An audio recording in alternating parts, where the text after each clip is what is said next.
Institute of industrial technology में नेपाल की एक छात्रा ने दुर्भाग्यवश खुदकुशी कर ली। इस मामले में छेड़छाड़ और खुदकुशी के लिए उकसाने का मामला दर्ज किया गया है। एक छात्र को गिरफ्तार किया गया है, लेकिन उससे पहले मामले को दबाने की कोशिश की गई। आरोप लग रहा है छात्रों के विरोध को कुचलने का हर संभव प्रयास किया गया, यहाँ तक कि नेपाल के प्रधानमंत्री को दखल देना पड़ा। देखिए की रिपोर्ट।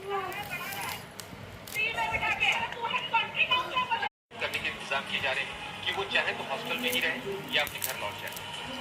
इसके बाद हड़कंप मच गया। आनंद आनंद इंजीनियरिंग कॉलेज ने फैसला वापस लिया और छात्रों से कॉलेज लौटने की अपील की।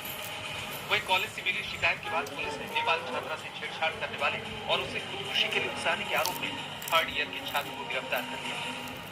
किट के एक कंप्यूटर साइंस की 3य वर्ष की एक छात्रा ने आत्महत्या किया है, यह रिपोर्ट हमें मिली थी।